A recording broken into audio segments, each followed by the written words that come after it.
Good morning, all of you. In this part of UV visible spectroscopy, we will discuss about the selection rules for the electronic transitions. Means selection rule वो rule होते हैं जो हमें ये बताते हैं कि when the electronic transition will takes place. तो लेकिन सबसे पहले हम आखिर ये देख लें कि इलेक्ट्रॉनिक ट्रांजिशंस होती ही क्या हैं। तो जैसे नाम से आपको बिल्कुल क्लियर कट है यहाँ पे कि इलेक्ट्रॉन का ट्रांजिट होना, चेंज होना, अपनी पोजीशन में चेंज लाना, मतलब एक स्टेट से दूसरी स्टेट में जाना, means the excitation of the electrons from ground state to the excited state by absorbing the energy, or the de-excitation of the electrons from the excited state to the ground state by releasing the energy is called the electronic transition. Means आपके पास electron है वो ground state में है, हम उसको excited state में हम shift करते हैं bye absorbing something energy, by providing something energy. तो जब वो इलेक्ट्रॉन एक स्टेट से दूसरी स्टेट में जाता है तो वो इलेक्ट्रॉनिक ट्रांजिशंस कहलाती हैं। जो आपके डिफरेंट पोजीशंस हैं, जो आपकी स्टेट हैं, मॉलिक्यूल के केस में जब वो मॉलिक्यूल होता है एमओ थ्योरी के बेसिस के ऊपर, जो आपकी ग्राउंड स्टेट होती है आप उससे होमो कह देते हैं। होमो की फुल फॉर्म होती है हाईएस्ट ऑक्युपाइड मॉलिक्यूलर ऑर्बिटल, इन सबसे बाहर वाला ऑर्बिटल जिसके अंदर इलेक्ट्रॉन है। और उस एक्साइटेड स्टेट जो कि वैकेंट जगह है जहां पे इलेक्ट्रॉन को अभी जाना है, तो वो होती है लोएस्ट अनऑक्युपाइड मॉलिक्यूलर ऑर्बिटल। या हम जो आपकी ग्राउंड स्टेट होती है जिनके अंदर इलेक्ट्रॉन प्रेजेंट होते हैं वो आपके होते हैं बॉन्डिंग और the non bonding molecular orbitals, lone pair electrons वाले।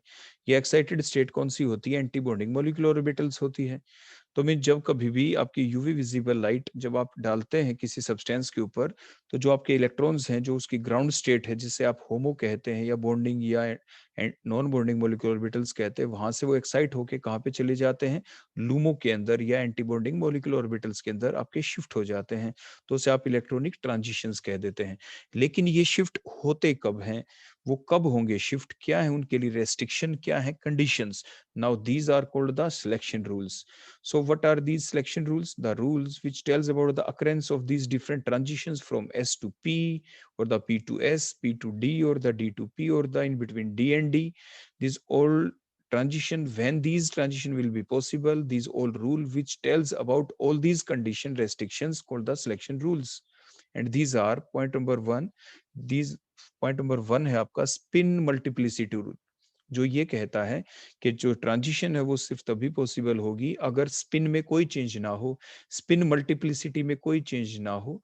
तो means the transition, the electronic transition will be allowed if there occurs no change in the spin or the spin multiplicity, means the spin multiplicity of the excited state should remain same to that of the ground state.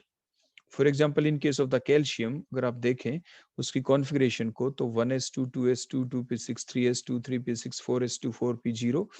तो जो आपकी होमो जो state बनती है, highest occupied molecular orbital वाली जो इसकी state बनती है, वो आपकी इसकी 4s है। और जो इसकी अनऑक्युपाइड जो ऑर्बिटल है, लूमो वाली जो स्टेट बनती है, वो इसकी कौन बनती है? 4p वाली बनती है। तो जब एनर्जी हम प्रोवाइड करते हैं तो उसके बाद जो शिफ्टिंग होगी इलेक्ट्रॉन की होमो टू लूमो, वो सिर्फ तब होगी जब स्पिन सेम रहे, तो या स्पिन मल्टीप्लिसिटी सेम रहे। तो अभी हम पहले स्पिन मल्टीप्लिसिटी देखते हैं जिसका फॉर्मूला है 2s+1।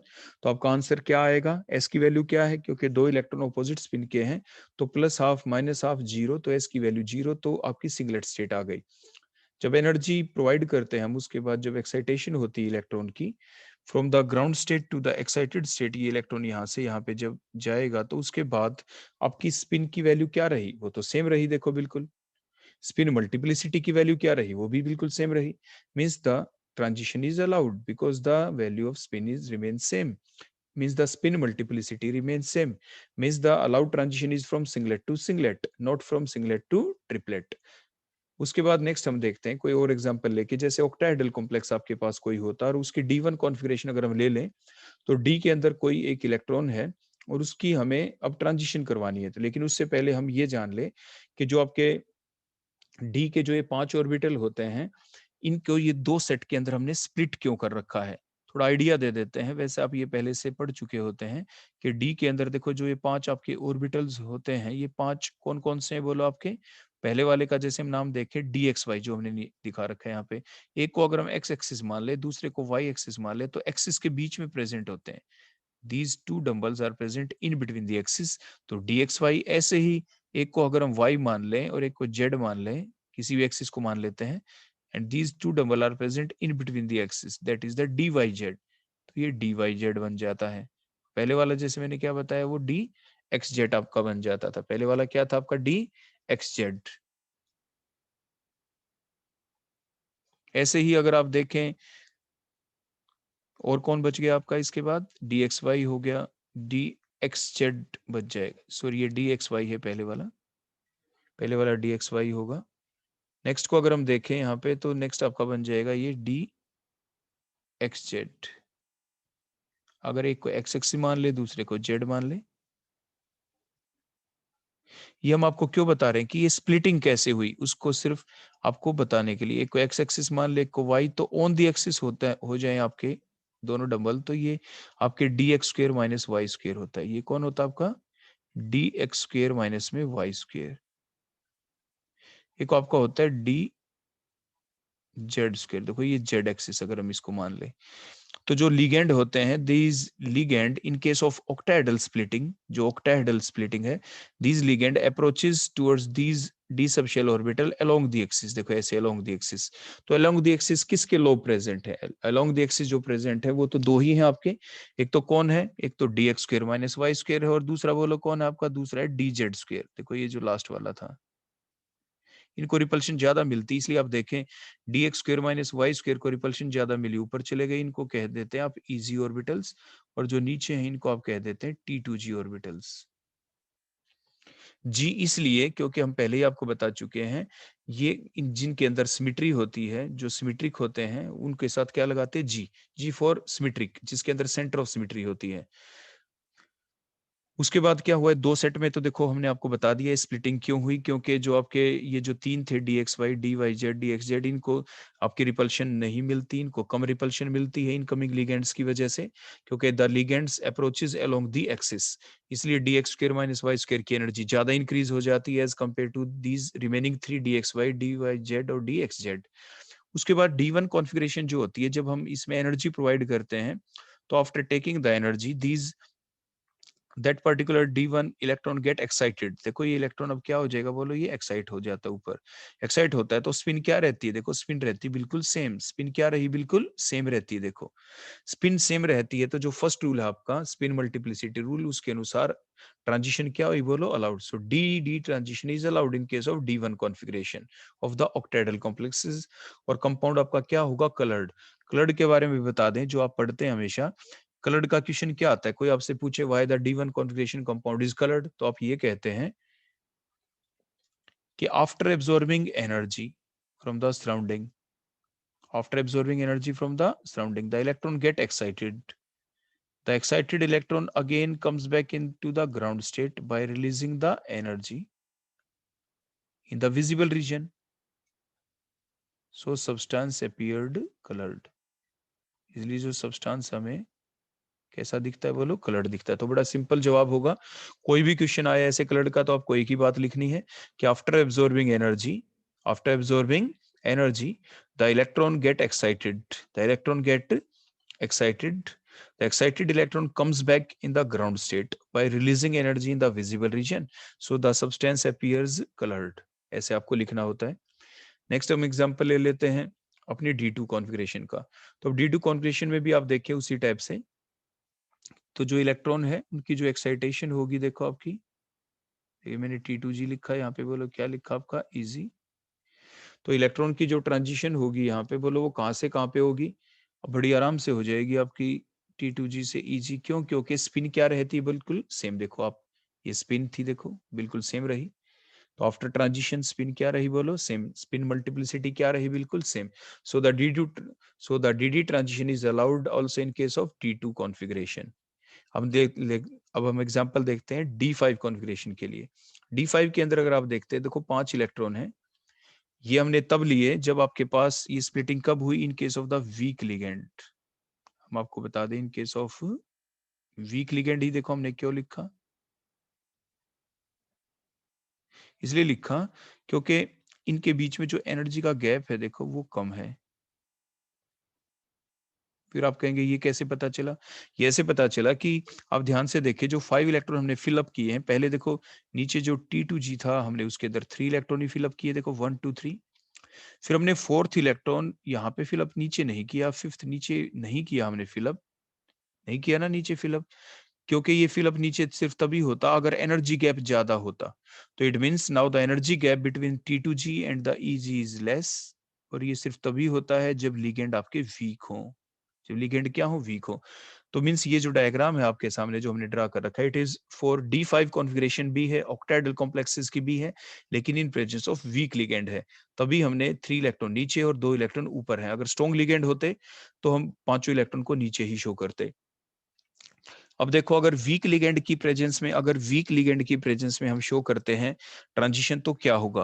देखो नीचे से कोई ना कोई एक इलेक्ट्रॉन तो देखो नीचे से ऊपर ट्रांजिट होगा, कोई ना कोई इलेक्ट्रॉन देखो जब नीचे से ऊपर ट्रांजिट होगा तो क्या होगा, उसकी स्पिन हो जाएगी change in case of weak ligand.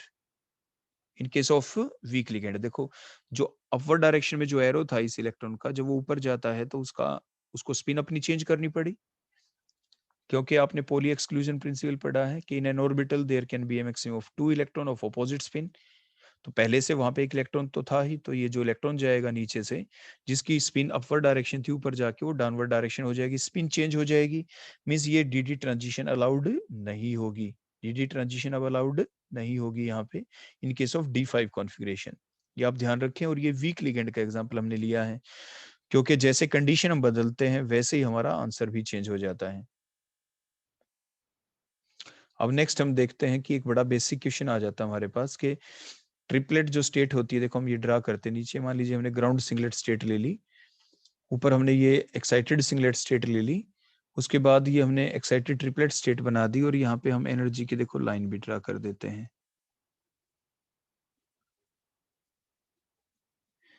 Ground state, उसके बाद एक्साइटेड स्टेट। सिंगलेट और ट्रिपलेट स्टेट के अंदर से जो एक्साइटेड जो दो स्टेट होती है उनमें से ज्यादा स्टेबल ट्रिपलेट होती है, इसलिए ट्रिपलेट को हमने नीचे दिखाया, एक्साइटेड सिंगलेट स्टेट को हमने ऊपर दिखाया। अब क्वेश्चन ये उठता है कि जब इलेक्ट्रॉनों की ट्रांजिशन होगी तो कहां से कहां पे हो, ग्राउंड स्टेट से, ग्राउंड सिंगलेट स्टेट से कहां पे जाएगी, एक्साइटेड ट्रिपलेट में, एक्साइटेड सिंगलेट में। फिर आपके दिमाग में एकदम क्वेश्चन ये आना चाहिए, आंसर यही आना चाहिए उस क्वेश्चन का कि भाई सिंगलेट से सिंगलेट में जाएगी, क्योंकि यही आपका सबसे पहला रूल है इलेक्ट्रॉनिक ट्रांजिशन का कि singlet to singlet transition is allowed और singlet to triplet transition is not allowed. अब क्वेश्चन ये होता है कि ट्रिपलेट स्टेट भी ज्यादा स्टेबल क्यों होती है? वो इसलिए कि जो ट्रिपलेट स्टेट होती है उसके अंदर जो इलेक्ट्रॉन होते हैं they are farthest apart from each other, वो एक दूसरे से दूर होते हैं। आप ये पहले से पढ़ चुके होते हैं। और जो आपकी सिंगलेट स्टेट होती है उसके अंदर इलेक्ट्रॉन आपके एक ही ऑर्बिटल के अंदर इकट्ठे दो इलेक्ट्रॉन होते हैं, तभी ट्रिपलेट स्टेट बनती है। अगर अलग अलग ऑर्बिटल के अंदर इलेक्ट्रॉन प्रेजेंट होते हैं तभी आपकी ट्रिपलेट स्टेट बनती है। तो मींस ट्रिपलेट स्टेट के अंदर इलेक्ट्रॉन अलग अलग ऑर्बिटल में होते हैं, they are present far apart from each other, there occurs the minimum electron electron repulsion, so that is the more stable state. इसलिए ट्रिपलेट स्टेट ज्यादा स्टेबल होती है, इसलिए उसको हमने एनर्जी लेवल डायग्राम में नीचे शो किया है।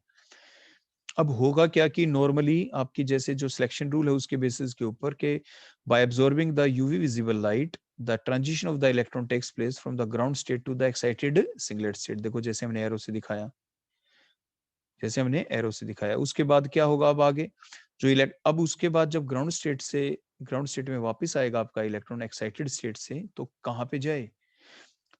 तो because the transition of ground state to excited triplet state is forbidden, वो तो हो नहीं सकता था, वो तो हमने दिखा दिया।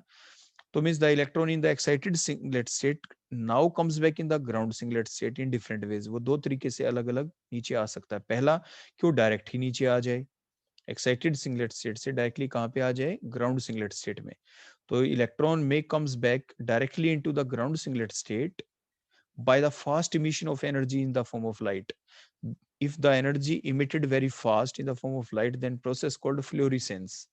So the process in which the fast emission of energy as a light occurs due to the de-excitation of electron from excited singlet state to the ground singlet state is called florescence. जैसे घर में fluorescent tubes होती हैं, उसमें क्या होता है, जैसे आप स्विच ऑन करते हैं आपकी ट्यूब लाइट ऑन हो जाती है, जैसे ही एकदम लाइट इमिट करते हैं, फास्ट फास्ट इमिशन होता है, एनर्जी का फास्ट इमिशन होता है in the form of light, और जैसे आप स्विच ऑफ कर देते लाइट एकदम फिर ऑफ भी हो जाती है।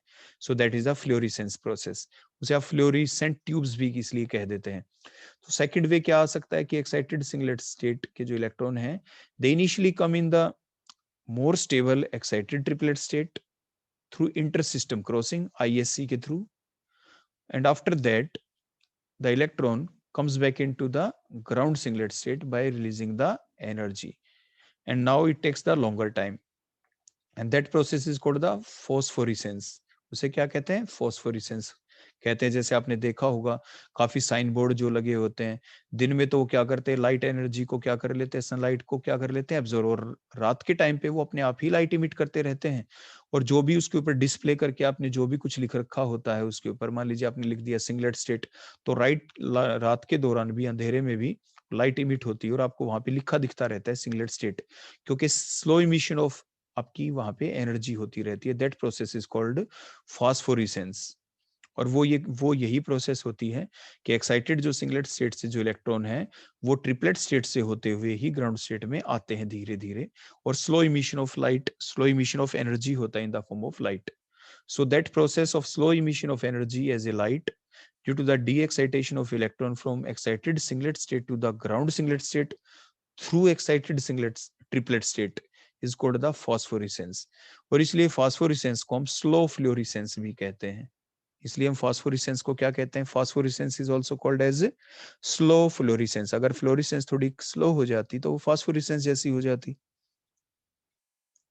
नेक्स्ट हमारा रूल आ जाता है जिसे हम कहते हैं लेपोर्टे रूल। लेपोर्टे रूल एप्लीकेबल होता है सिर्फ उन मॉलिक्यूल के अंदर जिनके अंदर सेंटर ऑफ सिमेट्री हो, और तो वो मॉलिक्यूल जिनमें सेंटर ऑफ सिमेट्री होती है उन्हीं के अंदर लेपोर्टे रूल एप्लीकेबल होगा। और फिर वो रूल होता कैसे है, क्या कहता है? वो रूल ये कहता है कि फॉर एग्जाम्पल आप ये जानते हैं कि मान लीजिए एल की वैल्यू देखो जब 0 होती है तो वो किसके लिए होती है? वो होती है एस सब शेल के लिए। एल की वैल्यू 1 होती है तो वो किसके लिए होती है? वो होती है पी सब शेल के लिए।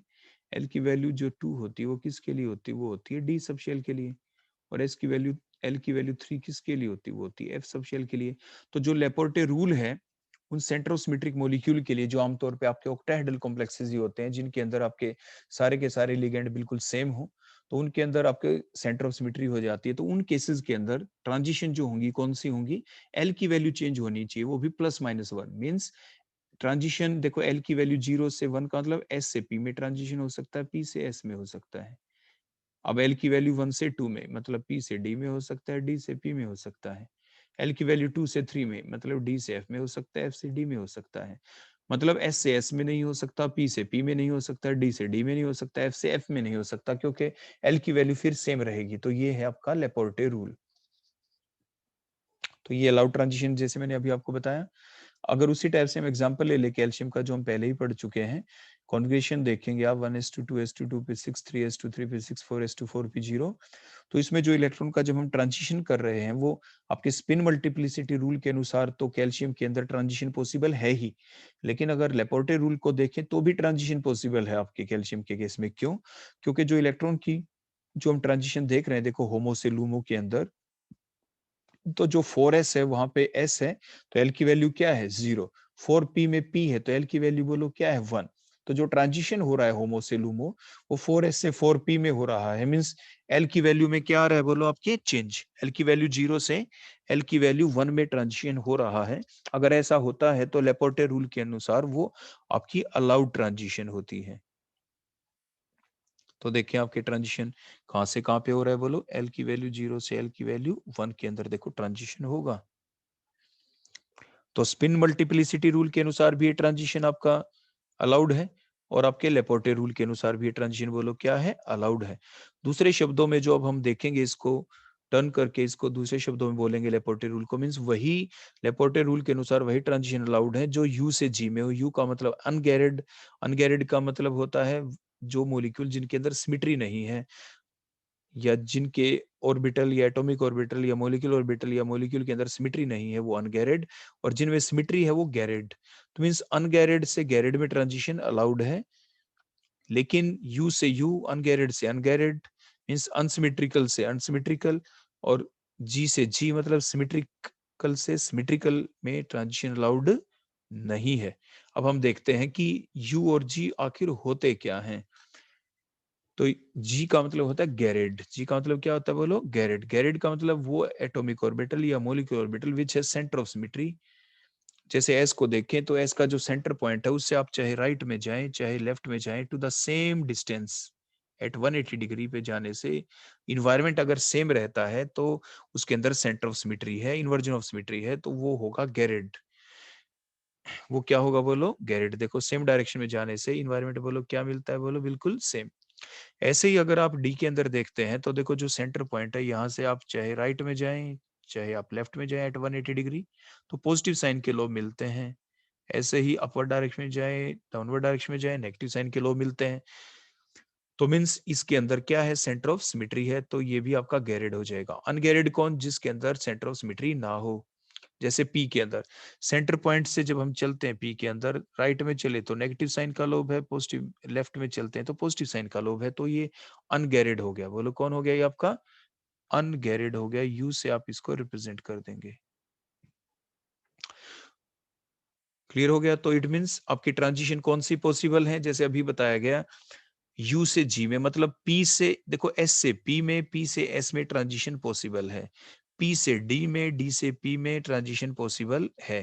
क्योंकि पी अनगैरिड है तो डी क्या है? बोलो गैरिड है। तो पी और डी के बीच ट्रांजिशन पॉसिबल है। आपके एस और पी के बीच भी ट्रांजिशन पॉसिबल है।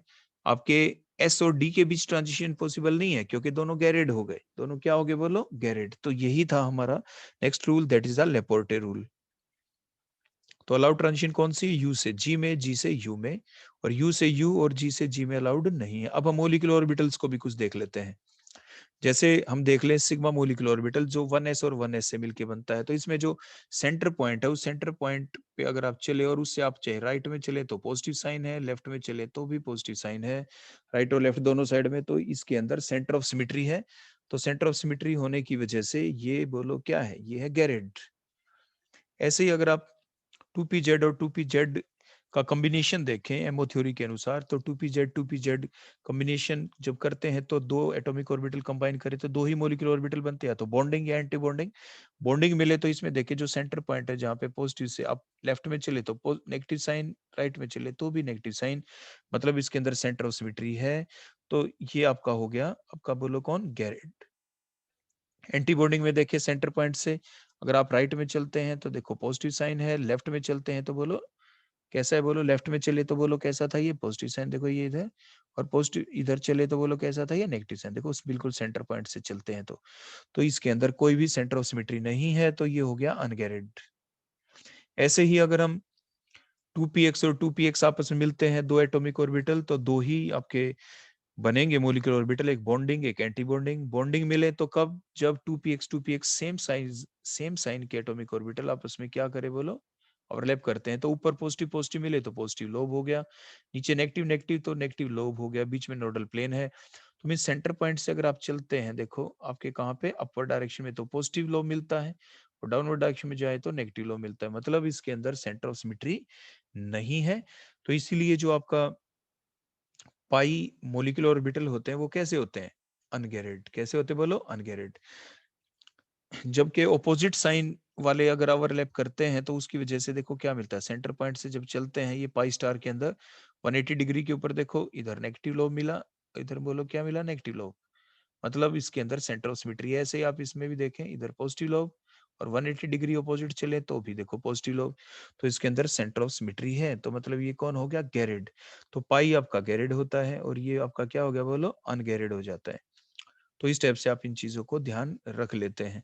तो आप ये ऑल्टरनेटिवली भी ध्यान रखते हैं। देखो जैसे पीछे हमने आपको अभी बताया था कि जैसे आपके एस देखा आपने, पी देखा अपने, डी देखा एंड सो देखो ऐसे एफ भी आप चलते चले जाएं। तो ऐसा आपका कैसा था? एस के बारे में आपने देखा था तो वो क्या था? वो था आपका गैरिड। पी कैसा था? अनगैरिड। डी कैसा था? गैरिड। फिर एफ कैसा होगा? अनगैरिड एंड सो ऑन। देखो इस टाइप से आप इन चीजों को ध्यान रखते हैं, ऑल्टरनेटिवली चलते हैं, अल्टरनेट मैनर के अंदर आप इनको ध्यान रख लेते हैं। क्लियर हो गया आपका? इसके बाद हम लेपोर्टे रूल को अब देखते हैं डिफरेंट कंडीशंस के अंदर लगा के। जो आपके टेट्राहेड्रल कॉम्प्लेक्सेस होते हैं उनके अंदर कोई भी सिमेट्री नहीं होती, वो आपके सेंटर ऑफ सिमेट्रिक मॉलिक्यूल नहीं है। तो हमने एग्जांपल लिया यहाँ पे जैसे कोबाल्ट टेट्रा क्लोराइड, तो इनके अंदर अगर आप कॉन्फ़िगरेशन देखें तो D7 कॉन्फ़िगरेशन आएगी आपकी कोबाल्ट की। क्योंकि कोबाल्ट को अगर आप यहाँ पे देखते हैं तो अगर एक्स मान के आप इसको चलें तो आप क्या देख पाएंगे इसके अंदर? कि x minus 4 is equal to -2, तो x इज इक्वल टू क्या आ जाएगा +2। तो जो कोबाल्ट है 27 उसका एटॉमिक नंबर, तो उसकी कॉन्जुगेशन क्या बनेगी, उसकी कॉन्जुगेशन बनेगी 3d7 4s2। तो +2 चार्ज है इसके ऊपर, देखो x की वैल्यू +2 आई थी, तो कोबाल्ट +2 की क्या बन जाएगी बोलो कॉन्फ़िगरेशन, 3d7 4s0 इस टाइप से। तो इसलिए हमने लिखा है यहाँ पे D7 कॉन्जुगेशन। तो ये आप समझ गए होंगे कि ये किस टाइप से हमने D7 कॉन्जुगेशन लिखा था। क्लियर हो गया इतना। तो उसके बाद अब हम आगे देखते हैं इसके अंदर। ये तो हमने देख ही लिया, बता ही दिया आपको कि टेट्राहेड्रल जो कॉम्प्लेक्सेस होते हैं इनके अंदर कोई सेंटर ऑफ सिमेट्री नहीं होती। एक चीज और बता दे, टेट्राहेड्रल कॉम्प्लेक्सेस के अंदर आपके 4 लिगेंड ही होते हैं, ये ध्यान रखें, सिर्फ 4 लिगेंड होते हैं। और जो 4 लिगेंड होते हैं, तो जो डी आपके ऑर्बिटल्स होते हैं, देखो इस टाइप से आपको बता दें, थोड़ा आइडिया दे दें। डी के जो 5 ऑर्बिटल्स होते हैं, अभी जो बताया गया था, d x Y, D Y Z, D x z, D x square minus Y square, d z square के बारे में आपको बताया गया था। तो जो 4 लिगेंड होते हैं, they approaches in between the axis. तो जो आपके 3 ऑर्बिटल होते हैं, कौन कौन से, D x Y, D Y Z और डी एक्स जेड, ये दे आर प्रेजेंट कहां पे, इन बिटवीन दी एक्सिस। और लिगेंड जो 4 लिगेंड होते हैं टेट्राहेड्रल कॉम्प्लेक्सेस में, they approaches in between the axis, इसलिए इनको रिपल्शन ज्यादा मिलती है। इसलिए जो ऊपर जो आपके ऑर्बिटल गए हुए होते हैं, ये कौन होते हैं, ये यही होते हैं, d x Y, D Y Z और डी एक्स जेड। और नीचे जो है बोलो कौन हो गए, because they are present on the axis, तो ये कौन से होते हैं आपके, डी एक्स स्क्र माइनस में वाई स्क्र और डी जेड स्क्र। क्लियर हो गया। तो जब स्प्लिटिंग होती है तो इस टाइप से स्प्लिट हो जाते हैं डी के 5 ऑर्बिटल 2 सेट के अंदर। और इनके अंदर कोई, क्योंकि हमने अभी बताया टेट्राहेड्रल कॉम्प्लेक्सेस के अंदर कोई सेंटर ऑफ सिमेट्री नहीं होती, तो इनके साथ जी नहीं लगाते, जी उनके साथ लगाते जिनके अंदर सेंटर ऑफ सिमेट्री हो। तो नीचे वाले जो 2 हैं इनको हम क्या बोलेंगे, ई, ऊपर वालों को क्या बोलेंगे, सिर्फ T2, जी नहीं लगाएंगे, वो ऑक्टाहेड्रल कॉम्प्लेक्सेस के अंदर ही आप लगाते हैं। क्लियर हो गया। अब इसके बाद हमने इलेक्ट्रॉन कितने फिलअप कर दिए, इनमें 7, क्योंकि जो आपके टेट्राहेड्रल कॉम्प्लेक्सेस होते हैं, क्योंकि उसमें 4 ही लिगेंड होते हैं, वो हमेशा लो स्पिन के कॉम्प्लेक्स होते हैं। मतलब आपके T2 और E के बीच में जो गैप होता है, एनर्जी का गैप, जो डेल्टा E, जो एनर्जी का जो गैप होता है, वो बहुत ही कम होता है। वो क्या होता है, बहुत ही कम। इसलिए जो 7 इलेक्ट्रॉन का फिलअप करते हैं वो ऐसे ही करते हैं, पहले नीचे 1 2, फिर ऊपर 3 4 5, फिर नीचे दोबारा 6 7। तो इस टाइप से 7 इलेक्ट्रॉन हमने फिलअप करके यहाँ पे दिखा रखे हैं। अब होगा क्या, कोई भी एक इलेक्ट्रॉन देखो, जब ग्राउंड स्टेट से एक्साइटेड स्टेट में, देखो यहाँ से जब आप इसको ऊपर पहुंचाएंगे तो क्या होगा, स्पिन सेम रहेगी। ध्यान रखें, स्पिन सेम रहेगी। देखो ये डाउनवर्ड डायरेक्शन में इलेक्ट्रॉन ऊपर जाके भी डाउनवर्ड होगा, मतलब स्पिन मल्टीप्लिसिटी रूल के अनुसार भी। देखो ये जब इलेक्ट्रॉन मान लीजिए ऊपर गया, तो देखो इस टाइप से ऐसे जब ये ट्रांजिशन होगा तो स्पिन सेम रहेगी बिल्कुल ऐसे ही। तो स्पिन मल्टीप्लिसिटी रूल के अनुसार भी यहाँ पे डी डी ट्रांजिशन बोलो क्या होगी, अलाउड होगी इन टेट्राहेड्रल कॉम्प्लेक्सेस के अंदर, पहली बात। दूसरा पॉइंट, क्योंकि टेट्राहेड्रल जो कॉम्प्लेक्सेस हैं इनके अंदर ये कोई सेंटर ऑफ सिमेट्री नहीं है, ये सेंटर ऑफ सिमेट्रिक मॉलिक्यूल नहीं है, इसीलिए भी इनके अंदर जो डी डी ट्रांजिशन है, यानी ई से T2 में जो इलेक्ट्रॉन जाएंगे वो अलाउड हैं। और वो शार्प बैंड आता है, इसलिए इनके अंदर देखो यू शब्द क्यों लिखा, क्योंकि इनके अंदर कोई सेंटर ऑफ सिमेट्री नहीं है, अनगैरेड है ये। उसके बाद डीडी ट्रांजिशन लेपोर्टे रूल के अनुसार भी अलाउड है, स्पिन मल्टीप्लिसिटी रूल के अनुसार भी अलाउड है, इसलिए इनके अंदर इंटेंस बैंड मिलता है। टेट्राहेड्रल कॉम्प्लेक्सेस जो होते हैं डीप कलर के कंपाउंड होते हैं डीडी ट्रांजिशन के दौरान, क्योंकि मैंने पहले ही बताया था कलर का जवाब तो आपको कैसे देना होता है कि after absorbing energy from the surrounding the electron get excited, फिर फुल स्टॉप लगा देते हैं। The excited electron comes back in the ground state by releasing energy into the visible region, so the substance appears colored। मैंने अभी आपको पीछे बताया था ये। तो उसी टाइप से आप सभी क्वेश्चनों का जवाब देते हैं। अब हम ले लेते हैं ऑक्टाहेड्रल कॉम्प्लेक्सेस को। यहाँ पे अगर आप ऑक्टाहेड्रल कॉम्प्लेक्सेस को ले लेते हैं, उसी टाइप से D7 कॉन्फ़िगरेशन है इसकी, इनके अंदर सेंटर ऑफ सिमेट्री है। तो इसके अंदर आप क्या करेंगे, देखो ये हमने जो डायग्राम आपको दिखाया, बोलो कौन से बेसिस पे दिखाया, इनके बीच देखो, आप ध्यान से देखो, एनर्जी का गैप देखो हमने कम दिखाया है, ये ध्यान दें आप। आपके लिगेंड 2 टाइप के होते हैं। आप थोड़ा एक डायग्राम आपको देखो साथ में बना के दिखा देता हूं ताकि आपके क्लियर हो जाए दोनों चीजें। अगर हमारे पास स्ट्रॉन्ग लिगेंड है या वीक लिगेंड है, वो चीज ध्यान रखने की है बस। देखो अगर हमारे पास वीक लिगेंड होता तो जो एनर्जी का गैप है, देखो ये T2G और EG के बीच में ये गैप क्या होता बोलो आपके पास, कम होता। लेकिन अगर आपके पास है, देखो फिर मैं बता रहा हूं, अगर हमारे पास होता स्ट्रॉन्ग लिगेंड जैसे अमोनिया, तो वहां पे क्या होगा, जो एनर्जी का गैप है इनके बीच में, देखो इस टाइप से ज्यादा हो जाएगा, देखो ऐसे। इन case of strong ligand causes the more splitting, वो स्प्लिटिंग ज्यादा करते हैं। तो ये पहले वाला डायग्राम तो किसके बेसिस के ऊपर है, when there is a weak ligands, means जैसे वाटर हमने ले लिया, अगर हम ले लें ammonia as a ligand, strong ligand, तो एनर्जी का गैप इनके बीच में क्या हो जाएगा, ज्यादा। तो एनर्जी का गैप अगर यहाँ पे देखो ज्यादा हो गया तो कैसे फिलअप करेंगे इन्हीं 7 इलेक्ट्रॉन्स को, क्योंकि D7 कॉन्फ़िगरेशन है, जो कोबाल्ट है बोलो इसकी कॉन्फ़िगरेशन उसी टाइप से बोलो क्या है, they have the D7 configuration, जैसे अभी आपको ऊपर हमने निकाल के दिखा दी थी। तो अब 7 इलेक्ट्रॉन को देखो ऐसे भरेंगे, electron number 1, electron number 2, electron number 3, हो गया 3। उसके बाद electron number 4, electron number 5, electron number 6 और इलेक्ट्रॉन नंबर फिर जाएगा यहाँ पे 7। क्या जाएगा यहाँ पे 7। ये तो है स्ट्रॉन्ग लिगेंड के केस में। किस केस में, स्ट्रॉन्ग लिगेंड के केस में ऐसा होगा। अगर वीक लिगेंड होता तो क्या होता, जैसे वाटर के केस में, तो उसमें ऐसे भरते 1 2 3, ये 4, ये 5, देखो ऐसे जाता 5 5, फिर ये 6 और फिर ये 7। एक इलेक्ट्रॉन को देखो हम हटा देंगे यहाँ पे। क्लियर हो गया।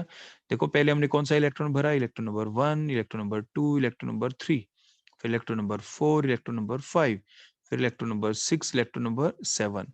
तो इस टाइप से 1 1 करके हम इलेक्ट्रॉन भरते हैं। एनर्जी गैप कम है तो पहले इलेक्ट्रॉन नीचे भरते ही एकदम इलेक्ट्रॉन हम कहाँ पे भरना शुरू कर देते हैं, ईजी के अंदर। तो दोनों की कॉन्फ़िगरेशन में आप डिफरेंस देख सकते हैं। वीक लिगेंड के केस में, H2O के केस में, जैसे आपने देखा कि कॉन्फ़िगरेशन क्या है। अब उसके बाद जब हम इनके अंदर दोनों ही केस हों, उससे कोई फर्क नहीं पड़ता, सिर्फ हम डिफरेंस बता रहे थे। आपके दोनों के अंदर सेंटर ऑफ सिमेट्री है,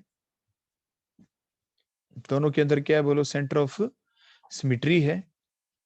सेंटर ऑफ सिमेट्री हो तो बोलो क्या होते हैं, वो होते हैं गैरेड। बोलो क्या होते हैं वो, ये जी लिखेंगे हम यहाँ पे, क्या होते हैं बोलो, वो गैरेड होते हैं। इसलिए इनके अंदर जो डी ट्रांजिशन है वो अलाउड नहीं होगी दोनों ही केसेस में, चाहे वीक लिगेंड था चाहे वो स्ट्रॉन्ग लिगेंड था, आपकी ट्रांजिशन पॉसिबल नहीं होगी लेपोर्टे रूल के अनुसार।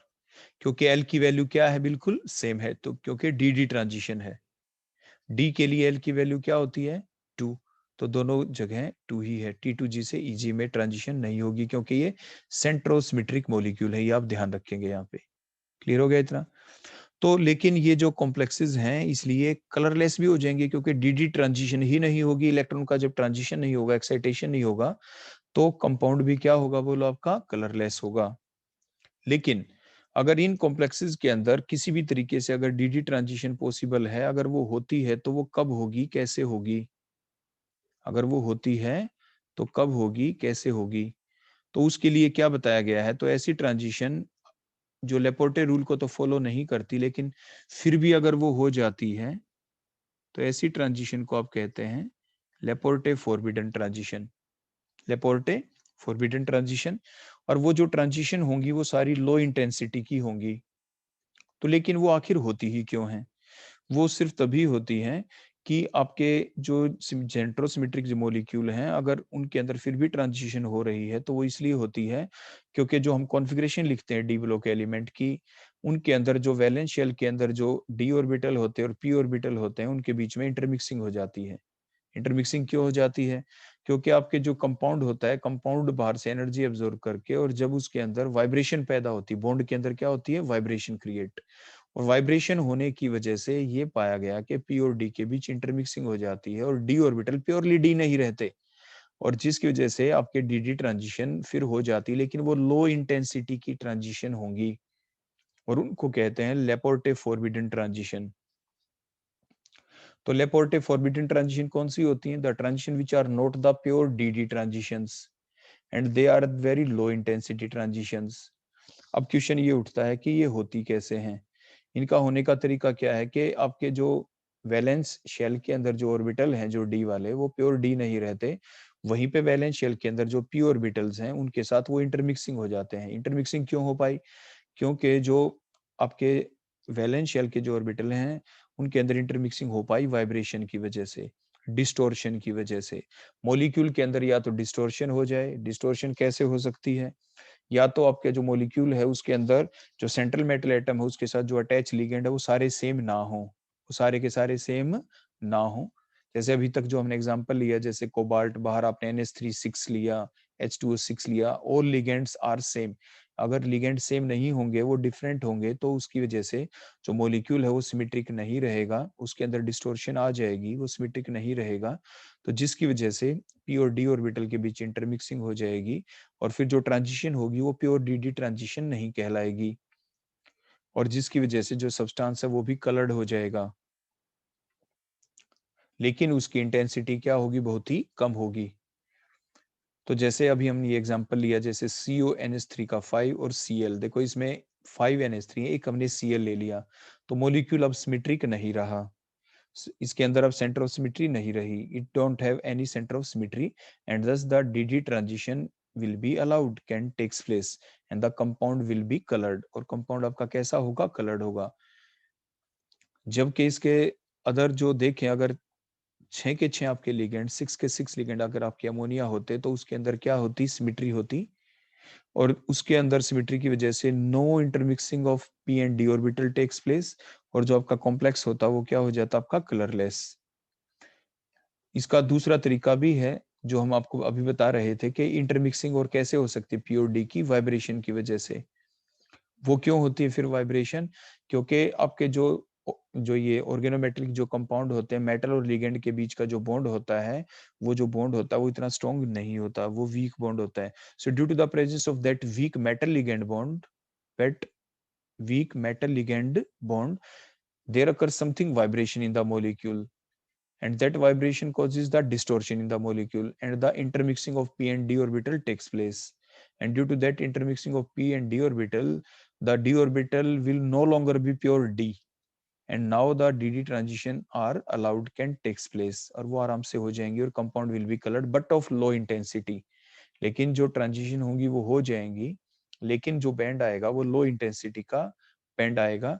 और जो ऐसी ट्रांजिशंस होती हैं, the transitions, these type of dd transitions which can takes place due to the intermixing of p and d orbitals, due to the vibration in the molecule, due to the vibration in the molecule, due to the presence of weak metal ligand bond or presence of the different type of ligands, that type of vibration or the transition now called the vibronically allowed transition, उसे कहते हैं vibronically allowed transition, आप उसको कह देते हैं।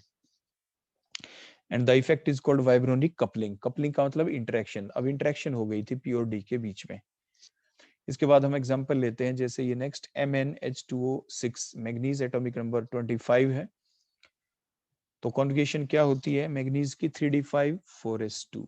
इसकी conjugation बोलो क्या होती है? वैलेंस कॉन्जुगेशन अगर आप देखेंगे, जैसे 5 है एटॉमिक नंबर 25 के 5 लास्ट में आता है, तो आप डायरेक्ट याद करते हैं आप हमेशा ऐसे। तो 3d5 4s2, चार्ज मैग्नीज के ऊपर +2 होगा, x + 0 = +2, तो +2। तो कॉन्जुगेशन क्या आ जाएगी? d5, इसलिए हमने d5 लिख रखा है यहाँ पे। तो जो d5 अगर कॉन्फ़िगरेशन हम ले लेते हैं तो वो क्या होगी? आप ध्यान से देखें। तो d5 में क्या होगा यहाँ पे कि आपके जो ट्रांजिशन तो अलाउड है ही नहीं, ना तो स्पिन के अनुसार अलाउड है, क्योंकि एक इलेक्ट्रॉन, देखो हमने 5 इलेक्ट्रॉन फिलअप किए, देखो 1 2 3 4 5, ये कब किए? ऑक्टेहेड्रल कॉम्प्लेक्स में। ये गैप कम कब है बोलो? ये है वीक लिगेंड की प्रेजेंस में। बोलो किस लिगेंड की प्रेजेंस में? इन प्रेजेंस ऑफ वीक लिगेंड। क्योंकि वीक लिगेंड है तभी तो ये जो गैप है T2G और EG के बीच में, ये आपके T2G है, और ऊपर वाला बोलो कौन होता है आपका? ये EG। इसके बीच में जो गैप है कम, इसलिए है क्योंकि आपके 6 जो लिगेंड है वो H2O हैं, these are the weak ligand. इसलिए हमने पहले 3 इलेक्ट्रॉन्स को नीचे फिलअप किया, देखो 1 2 3, फिर 4 5 ऊपर, नहीं तो 5 के 5 को हम नीचे फिलअप कर देते। अब जब हम इस एक इलेक्ट्रॉन की जब हम शिफ्टिंग दिखाएंगे ऊपर, तो क्या होगा? पोली एक्सक्लूजन प्रिंसिपल के अनुसार वो इलेक्ट्रॉन ऊपर जाके वो स्पिन क्या कर लेगा? अपनी reverse, reversal of spin takes place, mean spin change हो गई। After the transition the spin will change. देखो यहाँ पे स्पिन चेंज हो चुकी है, और स्पिन जब चेंज हो गई तो ये इसने स्पिन मल्टीप्लिसिटी रूल को फॉलो नहीं किया, इसलिए जो आपके डी ट्रांजिशन है वो अलाउड नहीं होगी। तो स्पिन मल्टीप्लिसिटी रूल के अनुसार क्या यहाँ पे डी ट्रांजिशन अलाउड होगी? नो, नहीं होगी। अब लेपोर्टे रूल को देखते हैं। लेपोर्टे के अनुसार तो वैसे ही नहीं होगी। क्यों नहीं होगी? क्योंकि ट्रांजिशन डी से डी में हो रही है। तो यानी जो ये कंपाउंड है आपका, ये जो कॉम्प्लेक्स है MnH2O का 6 होल ब्रैकेट 2 प्लस, जिसकी D5 कॉन्जुगेशन है, it is forbidden, it has forbidden transitions होंगी इसके अंदर। डी ट्रांजिशन आपके स्पिन मल्टीप्लिसिटी रूल और लेपोर्टे रूल के अनुसार अलाउड नहीं है। लेकिन ये कंपाउंड जो है ये कलर्ड है, ये पिंक कलर का है। तो क्यों है? तो अभी हमने बताया, जब कोई ऐसी कंडीशन आपके सामने एग्जाम में आ जाती है कि स्पिन मल्टीप्लिसिटी रूल के अनुसार वो डी ट्रांजिशन उस कंपाउंड में पॉसिबल नहीं, लेपोर्टे रूल के अनुसार ट्रांजिशन पॉसिबल नहीं, फिर भी एग्जाम में कह दिया जाए व्हाई इट इज कलर्ड, तो उसका जवाब कैसे देते हैं कि फिर क्यों हुई डी ट्रांजिशन? इट मीन्स वो लेपोर्टे फॉरबिडन ट्रांजिशंस होंगी। वो कैसे हुई होंगी? Due to the vibronic coupling, due to the vibronic coupling. तो यही इसका जवाब होता है, it is pink in colour due to vibronic coupling. और वो हम ऊपर आपको फुल डिटेल बता चुके हैं कि कपलिंग का मतलब अट्रैक्शन होता है, वाइब्रोनिक का मतलब वाइब्रेशन हुई है। तो जो मॉलिक्यूल होता है उसके अंदर मेटल और लिगेंड के बीच में वीक बॉन्ड है, जैसे यहाँ पे मेटल Mn है और लिगेंड आपका H2 है। मेटल लिगेंड के बीच वीक बॉन्ड होने की वजह से वाइब्रेशन क्रिएट हो जाता है, that vibration causes the intermixing of p and d orbitals, and thus the d orbital will no longer be pure d, and now the excitation of electron takes place from d to d, because these d are not the pure d, और इसीलिए आपका जो compound है वो कैसा हो जाता है? बोलो, कलर्ड हो जाता है। नेक्स्ट हम अगला रूल देखते हैं कि ये कहा गया कि the simultaneous transition of more than one electron is not allowed. एक से ज्यादा इलेक्ट्रॉन की जो ट्रांजिशन होगी, transition of more than one electron is not allowed, allowed नहीं है, वो फॉरबिडन होता है। मतलब एक ही इलेक्ट्रॉन का ट्रांजिशन होगा एक बार में, ऐसा नहीं। देखो जैसे हमने दिखाया कि दो इलेक्ट्रॉन का ट्रांजिशन हो गया, तो ये अलाउड नहीं है, ये अलाउड नहीं है, ऐसा नहीं हो सकता है।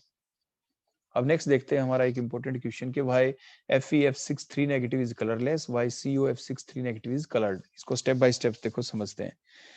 देखो FeF63 नेगेटिव को अगर देखें तो इसमें अगर हम आयरन का एटॉमिक नंबर देखें 26, तो कॉन्जुगेशन आप डायरेक्ट भी लिख सकते हैं कि एटॉमिक के 26 के लास्ट में 6 है तो 3d6 4s2, या आप पूरी भी लिख सकते हैं 1s2 2s2 2 पे 6 3s2 3 पे 6 4 3d6 और 4s2, ऐसे करके आपका हो गया। उसके बाद अगर आप इसके ऊपर चार्ज देखें सेंट्रल आयरन के ऊपर, तो x फ्लोरीन है तो -1 होता है F के ऊपर चार्ज, तो 6 है तो x -6 इज इक्वल टू -3, क्योंकि ओवरऑल चार्ज -3 है, तो x की वैल्यू +3 आ गई। तो 3 इलेक्ट्रॉन हमें हटाने हैं, तो कहाँ से आपके रिमूव होंगे? एक तो 4s के अंदर से 2 और एक 3d के अंदर से, तो 3d5 हो गया। तो ये वही केस हो गया जो अभी अभी हमने पढ़ा था पीछे। F नेगेटिव वीक लिगेंड होते हैं, देखो 5 इलेक्ट्रॉन हमने फिलअप कर दिए। तो in presence of 6 weak F negative ligands, ये स्प्लिटिंग होगी, एनर्जी का गैप इनके बीच में कम होगा। तो 5 इलेक्ट्रॉन कैसे फिलअप करेंगे बोलो?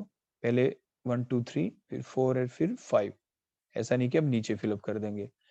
अब फिर क्या होगा? जब हम डी ट्रांजिशन देखो करवाएंगे तो स्पिन मल्टीप्लिसिटी रूल के अनुसार डी ट्रांजिशन अलाउड नहीं होगी, क्योंकि देखो 1 2, देखो अब ये एक इलेक्ट्रॉन जब ऊपर गया तो देखो उसकी स्पिन रिवर्सल हो जाएगी, क्योंकि पहले से देखो दो इलेक्ट्रॉन पहले से प्रेजेंट थे, सो देयर कर the reversal of the spin, so the dd transition is not allowed according to the spin multiplicity rule.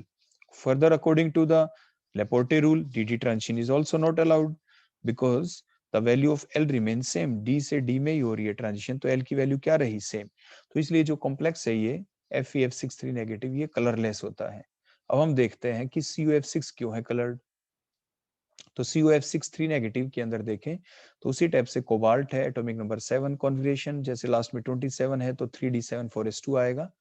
तो कंप्लीट कॉन्फ़िगरेशन भी आप लिख सकते हैं 1s2 2s2 2 पे 6 3s2 3 पे 6 और 3d7 और 4s2।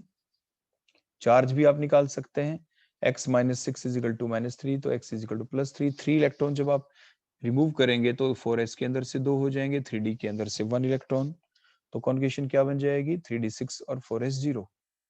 अगर आप 6 इलेक्ट्रॉन को फिलअप करें तो क्या हो जाएगा? 1s2 2s, देखो 5 इलेक्ट्रॉन हमने 6 इलेक्ट्रॉन हमने फिलअप कर दिए, देखो ये 3d6 है यहाँ पे। उसके बाद जब 6 वीक लिगेंड की प्रेजेंस में जब हम इनको फिलअप करेंगे ये 3d6 हमने लिख दिया।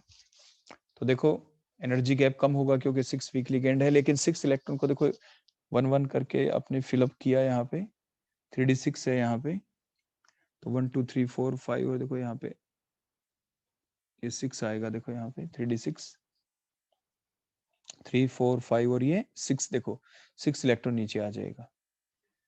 क्लियर हो गया। उसके बाद अब हम क्या करेंगे, ड्यूरिंग द डीडी ट्रांजिशन, जब एक इलेक्ट्रॉन की जब हम एक्साइटेशन करते हैं तो स्पिन सेम रहेगी। देखो 1 2 3 4 5 ये 6 है, 1 2 3 ये 4, ये देखो ये जो इलेक्ट्रॉन अब एक्साइट होके गया है तो उसकी स्पिन पहले डाउनवर्ड डायरेक्शन ही थी उस इलेक्ट्रॉन की, ऊपर जाके भी वो डाउनवर्ड ही रही, तो means the spin remain same. So the DD transition is allowed on the base of the spin multiplicity rule. तो इसलिए ये जो कंपाउंड है कलर्ड हो जाता है, जबकि एल वैल्यू तो सेम रहती है, इसलिए डीडी ट्रांजिशन लेपोर्टे रूल के अनुसार तो अलाउड नहीं है, क्योंकि कॉम्प्लेक्स आपका सिमेट्रिकल है ये CuF6, क्योंकि 6 के 6 लिगेंड फ्लोरीन है। लेकिन ये स्पिन मल्टीप्लिसिटी रूल के अनुसार डीडी ट्रांजिशन अलाउड है, इसीलिए जो कॉम्प्लेक्स होता है CuF63 नेगेटिव वो क्या है बोलो आपका कलर्ड होता है। तो इस टाइप से आप जो आपके सिलेक्शन रूल हैं उनको यूज करते हुए आप डिफरेंट टाइप के क्वेश्चंस के जवाब दे सकते हैं। तो ये थे आपके सिलेक्शन रूल, और उनके बेसिस के ऊपर आप डिफरेंट तरह के क्वेश्चंस की और भी आप प्रैक्टिस कर सकते हैं। So thank you.